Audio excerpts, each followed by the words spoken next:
भगवान की जय। बोलो लक्ष्मी मैया की जय। बोलो नारद मुनि की जय। बोलो गरुड़ बाबा की जय। बोलो क्षीर सागर की जय। बोलो शेषनाग की जय। बोलो मधुसूदन भगवान की जय। हे हरि, हे माधव, मैं वैशाख महात्म का 23वां अध्याय आपके सामने पठन कर रहा हूँ।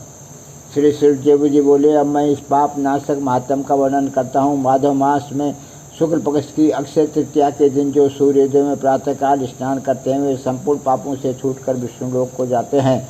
जो देवता पितृस्वर ऋषियों के निमित्त तर्पण करे उसे संपूर्ण वेदादि शास्त्र पढ़ लिए, सब यज्ञ कर लिए और 100 श्राद्ध कर लिए। जो मधुसूदन भगवान का पूजन कर अक्षय तृतीया के दिन कथा सुनते हैं वे मुक्ति पाते हैं। जो मधुसूदन भगवान की प्रसन्नता के लिए दान करते हैं वे मधुसूदन भगवान की आज्ञा से अक्षय फल देने वाले होते हैं।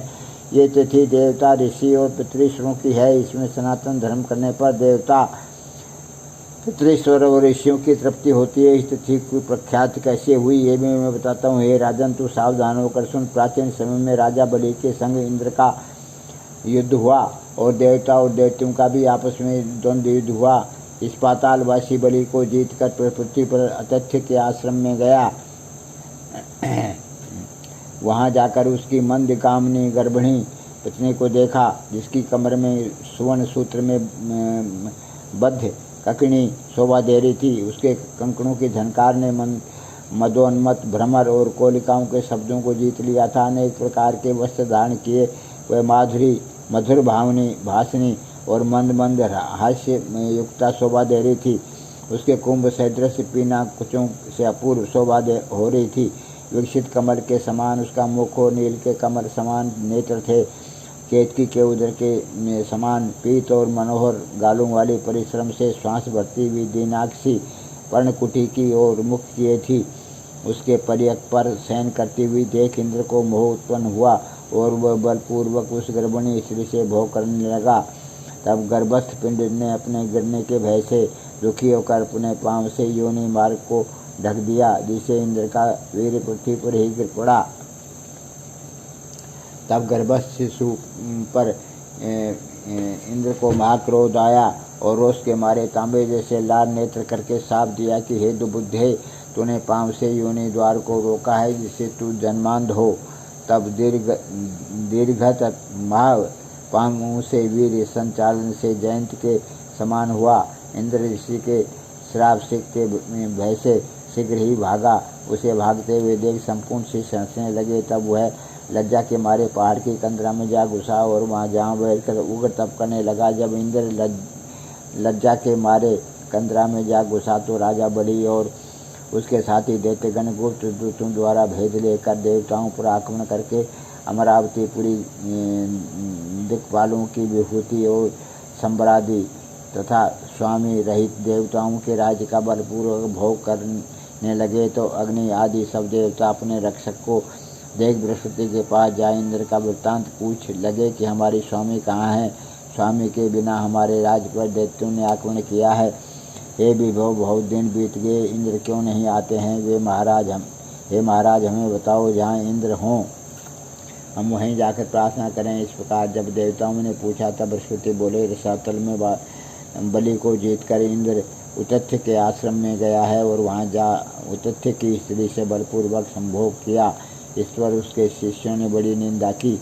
इससे लज्जा के मारे वह स्वर्ग में नहीं आया और पर्वत की गुफा में घुस गया। वहीं पर सची सहित निवास करता है और अपने किए हुए कर्म पर चिंता कर रहा है। बृहस्पति के ऐसे वाक्यों को सुनकर अग्नि आदि सब देवता इंद्र को ढूंढने कर और प्रार्थना करने के लिए मेरु पर्वत की कंदरा में पहुँचे।